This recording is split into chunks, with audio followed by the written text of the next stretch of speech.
இன்னைக்கு நம்ம பார்க்குற தமிழ்நாடு அப்படிங்கிற இந்த மாநிலம் ஒரே நாள்ல உருவாகல. இப்ப இருக்கிற இந்த வடிவம் கிடைக்க பல நூறு வருஷ வரலாறு, ஏகப்பட்ட போராட்டங்கள், தியாகங்கள் எல்லாம் நடந்திருக்கு. சரி, அந்த நீண்ட பயணத்தை பத்தி தான் இப்போ நாம பார்க்க போறோம். ஆமா, தமிழ்நாடுங்கிற ஒரு மாநிலம் ஆரம்பத்திலிருந்தே இல்ல. அப்ப அதுக்கு பதிலா என்ன இருந்துச்சு? இந்த ஒரு கேள்விக்குள்ளதான் ஒரு பெரிய வரலாறே அடங்கியிருக்கு. வாங்க அதை தேடி போகலாம். இப்போ இருக்கிற மாதிரி ஒரே மாநிலமா எல்லாம் அப்போ இல்லைங்க. பல 100 வருஷங்களுக்கு முன்னாடி இந்த நிலம் பல சின்ன சின்ன ராஜ்யங்களா பிரிஞ்சு கிடந்துச்சு.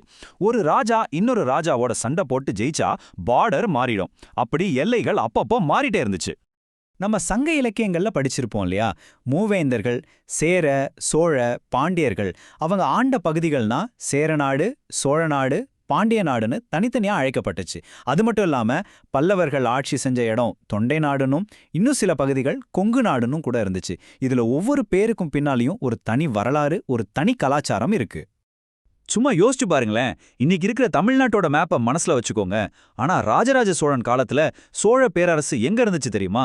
வடக்க கங்கை நதியிலிருந்து தெற்க இலங்கை வரைக்கும், ஏன் கடல் கடந்து மலேசியா, இந்தோனேஷியா வரைக்கும் பரவி இருந்துச்சு. நம்ம ஆளுங்க கொடி அங்கெல்லாம் பறந்திருக்கு. இப்படி சேர, சோழ, பாண்டியர்கள்னு பல பேரரசுகள் வந்து போச்சு. ஆனா அதுக்கப்புறம் ஒரு புதிய சக்தி இந்தியாக்குள்ள காலடி வச்சாங்க. அவங்க தான் பிரிட்டிஷ் கிழக்கிந்திய கம்பெனி. வியாபாரம் செய்ய வந்தவங்க நம்ம நிலத்தோட தலையெழுத்தையே மாத்தி எழுத ஆரம்பிச்சாங்க. கதை இப்படிதான் தொடங்குது. 1639ல மதராசப்பட்டினம்னு ஒரு சின்ன மீனவ கிராமத்தை வாங்குறாங்க. அப்புறம் அங்க புனித ஜார்ஜ் கோட்டைய கட்டுறாங்க. அவ்வளவுதான், அந்த இடம் ஒரு பெரிய வர்த்தக மையமா மாறுது. சுத்தி இருந்த மக்கள் எல்லாம் வேலைக்காகவும் வியாபாரத்துக்காகவும் அங்க வர ஆரம்பிக்க வெறும் 10-15 வருஷத்துல அந்த சின்ன கிராமத்தோட மக்கள் தொகை 15,000 தாண்டிடுச்சு. இதுதான் பிரிட்டிஷார் தங்களோட ஆதிக்கத்தை நிலைநாட்ட போட்ட முதல் அஸ்திவாரம். சரி, கோட்டையே கட்டிட்டாங்க. அப்புறம் என்ன? சுத்தி இருந்த பகுதிகளில் சண்டை போட்டு மொத்த தென்னிந்தியாவையும் தங்களோட கட்டுப்பாட்டுக்குள்ள கொண்டு வராங்க. இப்போ இவ்வளவு பெரிய நிலத்தை எப்படி நிர்வகிக்கிறது? அவங்களோட வசதிக்காக எல்லாத்தையும் ஒன்னா சேர்த்து ஒரு பெரிய யூனிட்டை உருவாக்குறாங்க. அதுக்கு அவங்க வச்ச பேர் தான் மெட்ராஸ் பிரசிடென்சி. இதுல என்ன பிரச்சனைனா, இப்போ இருக்கிற தமிழ்நாடு முழுசும் அதுல இருந்துச்சு. சரி, ஆனா கூடவே ஆந்திராவோட முக்கால்வாசி பகுதி, கேரளாவோட மலபார் பகுதி, கர்நாடகா, ஒரிசாவோட சில பகுதிகள்னும், ஏன் அந்தமான் நிக்கோபார் தீவுகள் கூட மெட்ராஸ் பிரசிடென்சிக்கு கீழே தான் வந்துச்சு. யோசிச்சு பாருங்க, தமிழ் பேசுறவங்க, தெலுங்கு பேசுறவங்க, மலையாளம், கன்னடம் பேசுறவங்கன்னு எல்லாரையும் ஒன்னா சேர்த்து நீங்க எல்லாம் இனிமே மெட்ராஸ் பிரசிடென்சின்னு சொன்னா எப்படி இருக்கும்? இந்த செயற்கையான இணைப்பு தான் பின்னாடி பெரிய போராட்டங்களுக்கு விதையா அமைஞ்சது. சுமார் 2 லட்சம் சதுர மைல்கள். சும்மா ஒரு நம்பரா இதை பார்க்காதீங்க. எவ்வளவு பெரிய சம்பந்தமே இல்லாத பல பகுதிகளை ஒன்னா சேர்த்து வச்சிருக்காங்கன்னு இந்த ஒரு நம்பரே நமக்கு தெளிவா சொல்லுது. சரி, 1947ல சுதந்திரம் கிடைச்சாச்சு. பிரிட்டிஷ்காரங்க போயிட்டாங்க. ஆனா அவங்க வரைஞ்சு வச்சுட்டு போன அந்த மேப் அது அப்படியே தான் இருந்துச்சு. அப்போதான் நாடு முழுக்க ஒரு பெரிய குரல் எழுந்துச்சு. எங்களுக்கு நிர்வாக வசதி எல்லாம் வேணாம், எங்க மொழி, எங்க அடையாளம் அடிப்படையில மாநிலங்களை பிரிங்கன்னு மக்கள் கேட்க ஆரம்பிச்சாங்க. ஆனா அரசாங்கம் உடனே ஒத்துக்கல. அதுக்கு பல கமிட்டிகள் போட்டோம், மொழி வாரியா பிரிக்க முடியாதுன்னு சொல்லிட்டாங்க.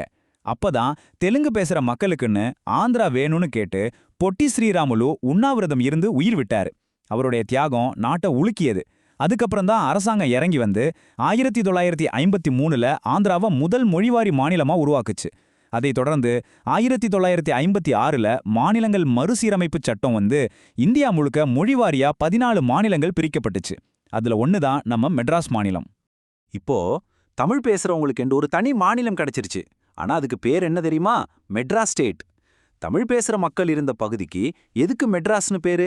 இது எங்க மொழி, எங்க கலாச்சாரத்தை குறிக்கலையேன்னு மக்கள் ஒரு புதிய போராட்டத்தை கையில் எடுத்தாங்க. பல வருஷ போராட்டத்துக்கு அப்புறம் அறிஞர் அண்ணா முதலமைச்சரா இருந்தப்போ அந்த வரலாற்று சிறப்புமிக்க நாள் வந்துச்சு.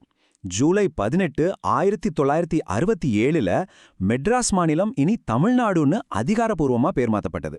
இது வெறும் ஒரு பேர் மாற்றம் இல்ல, அது ஒரு இனத்தோட, ஒரு மொழியோட அடையாளம், ஒரு நீண்ட நாள் கனவு நனவான தருணம். ஆப்பாடா, தமிழ்நாடுன்னு பேர் கிடைச்சிருச்சு, எல்லாம் முடிஞ்சதுன்னு நினைக்கிறீங்களா? அங்கதான் இன்னொரு பெரிய பிரச்சனையே ஆரம்பிச்சது. தமிழ்நாடுன்னு சொன்னா அதோட எல்லை எது வரைக்கும்? இந்த எல்லை போராட்டம் பெயர் போராட்டத்தை விட ரொம்பவும் வலிகளும் தியாகங்களும் நிறைஞ்சதா இருந்துச்சு. எல்லைகளுக்காக நம்ம கொடுத்த விலை ரொம்பவே அதிகம். உதாரணத்துக்கு, இன்னைக்கு நம்ம கிட்ட இருக்க கன்னியாகுமரிய தமிழ்நாட்டோட சேர்க்கணும்னு மார்ஷல் நேசமணி தலைமையில ஒரு பெரிய போராட்டம் நடந்துச்சு. அதுல போலீஸ் துப்பாக்கிச் சூட்ல 11 பேர் உயிர் விட்டாங்க. இன்னொரு பக்கம் திருப்பதி, சித்தூர் மாதிரி தமிழ் பேசுற மக்கள் அதிகமா இருந்த பகுதிகளை ஆந்திராவுக்கு கொடுத்தாங்க. தேவிகுளம், பீர்மேடு பகுதிகள் கேரளாவுக்கு போச்சு.